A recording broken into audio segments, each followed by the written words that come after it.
Zonasi itu adalah jarak atau radius domisili. Domisili itu tempat tinggal kita sesuai alamat di mana di kartu keluarga. Di kartu keluarga dengan sekolah yang dituju, SMA mana.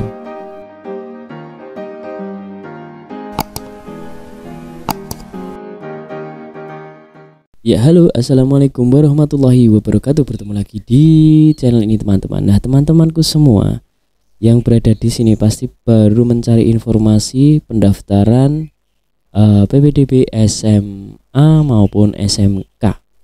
Nah di channel ini tepat sekali yaitu kita akan membahas yaitu PPDB SMA dan SMK tahun 2023-2024 tahun pelajarannya itu ya.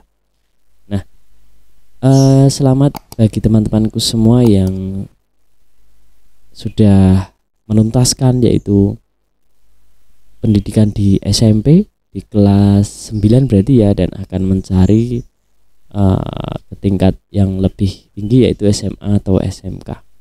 Nah tentukan dulu teman-temanku semua ke SMK atau ke SMA, perlu berunding dulu ke kedua orang tua atau saudara atau teman-teman juga, atau minat kalian juga mau kemana. Nah tentukan dulu ya.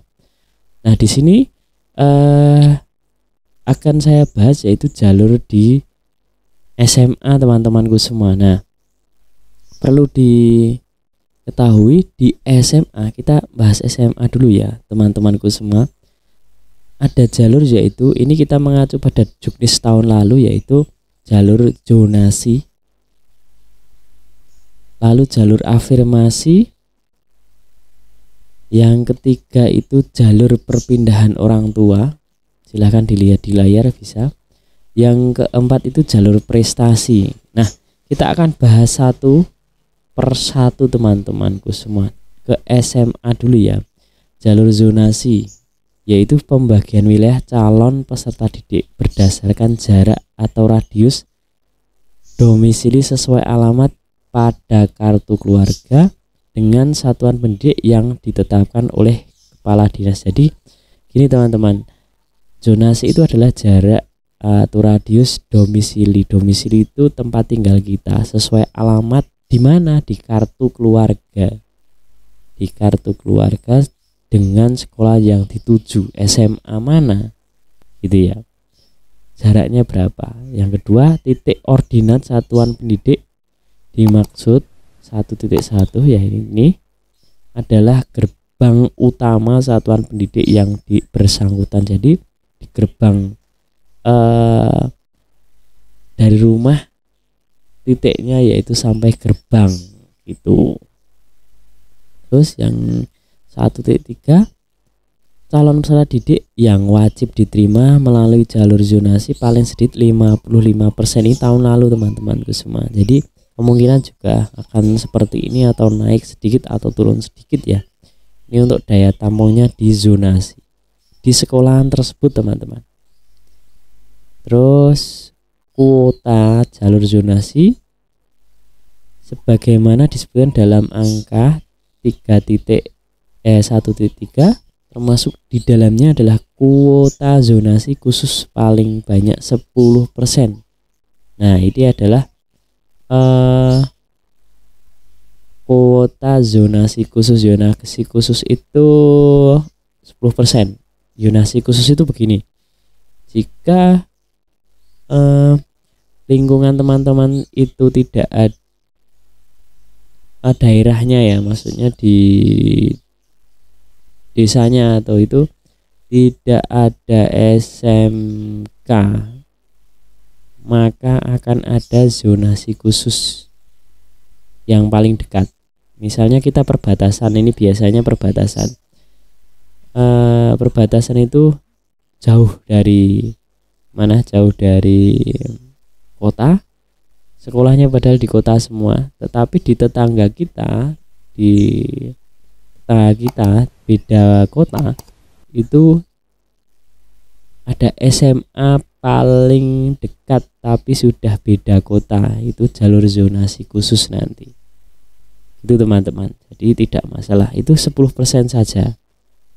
Terus sedikit ya sekali ya 10% itu.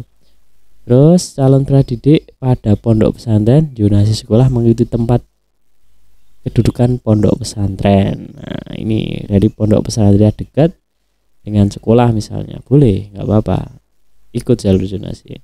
Terus pengaturan zonasi ini dikecualikan bagi inklusi dan kelas khusus olahraga.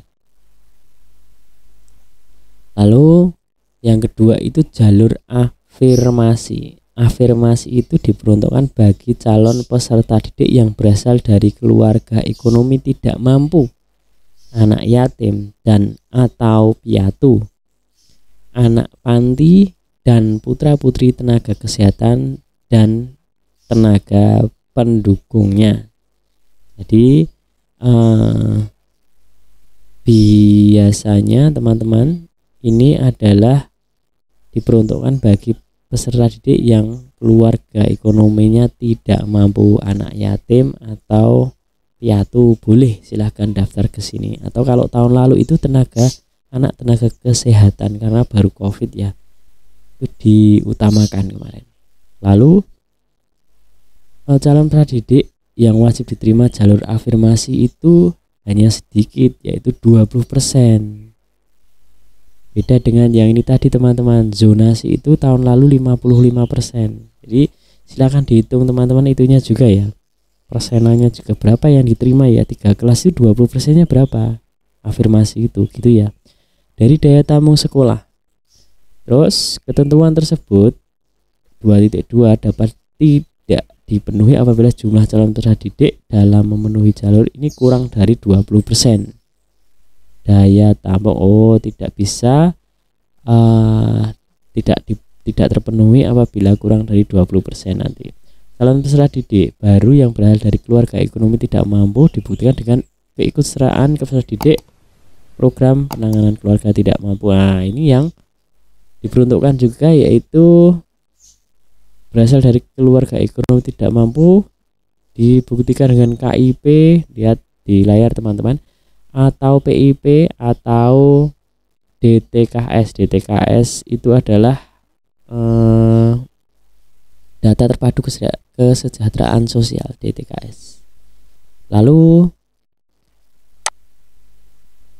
calon peserta didik yatim atau piatu sebagaimana tersebut di angka 2.1 berdasarkan data yang dikelola ditemukan oleh Dinas Pemberdayaan Perempuan, Perlindungan Anak, Pengendalian Penduduk dan Keluarga Berencana,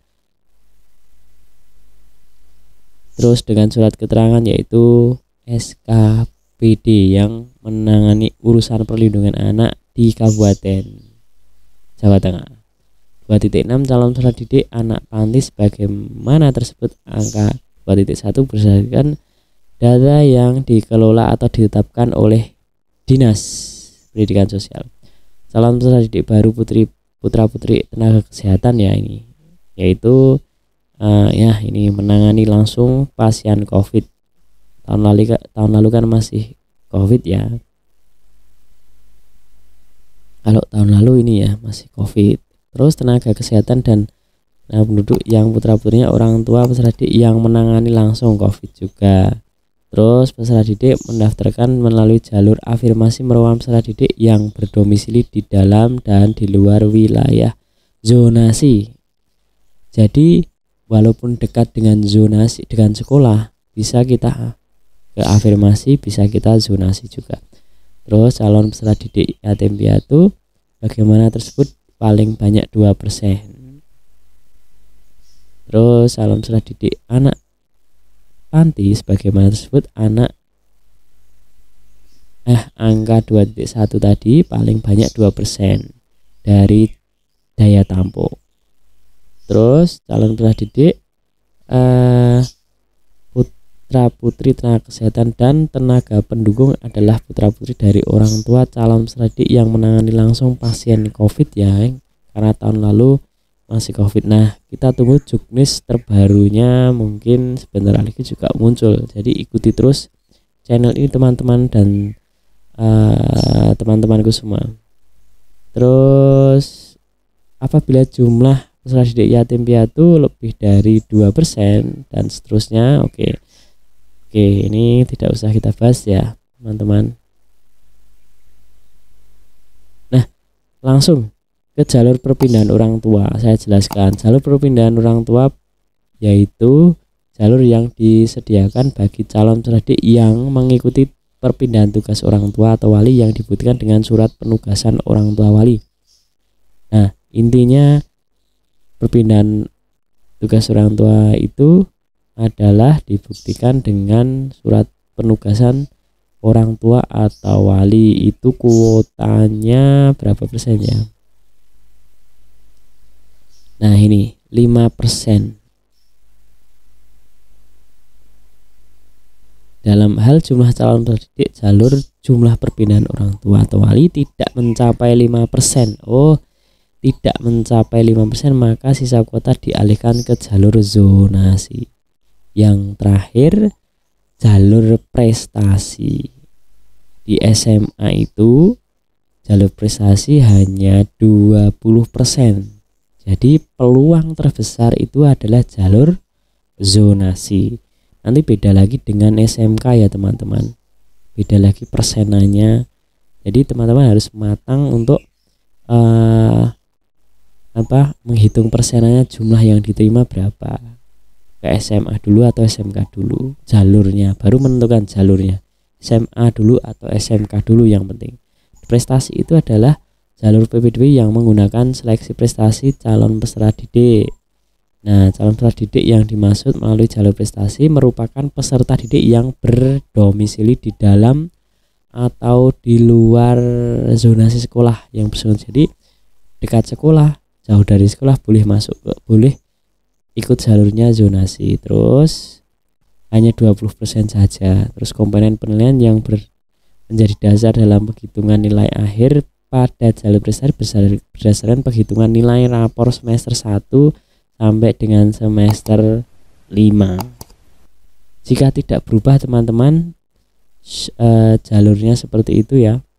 Untuk SMA ada 4 ya. Calon peserta didik dengan prestasi juara 1, juara 2, juara 3 internasional. Nah, ini yang berprestasi teman-teman, internasional ya, dari kejuaraan yang diselenggarakan secara berjenjang, prioritas langsung diterima. Itu adalah tingkat punya prestasi 1, 2, 3. Kalau saya Pak tidak punya prestasi atau juara, nggak apa-apa, boleh daftar ke jalur prestasi. Saya tidak pernah juara internasional, boleh mendaftar, boleh, tidak apa-apa, daftar aja ke jalur ini. Terus bobot penilaian prestasi hasil perlombaan ditentukan berdasarkan bobot nilai prestasi tertinggi yang dinilai oleh calon peserta didik dengan ketentuan. Bukti atas prestasi diterbitkan paling singkat 6 bulan, paling lama 3 tahun sejak tanggal pendaftaran PPDB prestasi tersebut. Jadi paling sedikit itu 6 bulan, paling lama itu 3 tahun. Jadi kalau sudah 3 tahun lebih tidak bisa dipakai. Bukti prestasi bagaimana tersebut dalam huruf A harus mendapatkan pengesahan dari Kanwil Kemenak atau Dinas Pendidikan Kabupaten Kota sesuai kewenangannya. Calon peserta didik yang berasal dari satuan pendidik SMP sederajat yang berasal dari luar Jawa Tengah dilakukan verifikasi atau pengujian oleh satuan pendidik yang dituju. Dalam hal jumlah peserta didik jalur prestasi tidak mencapai 20%, maka sisa kuota dialihkan ke jalur zonasi. Jadi teman-teman silahkan pikirkan dulu. Kalau tidak buah berarti pendaftaran di SMA ada 4 jalur itu. Gitu ya teman-temanku semua. Lalu untuk PPDB SMK jalurnya akan kita bahas di pertemuan selanjutnya. Nah, semoga doa saya yang menonton ini yang cita-cita ke SMA atau ke SMK akan terwujud. Oke, sekian dari saya. Assalamualaikum warahmatullahi wabarakatuh.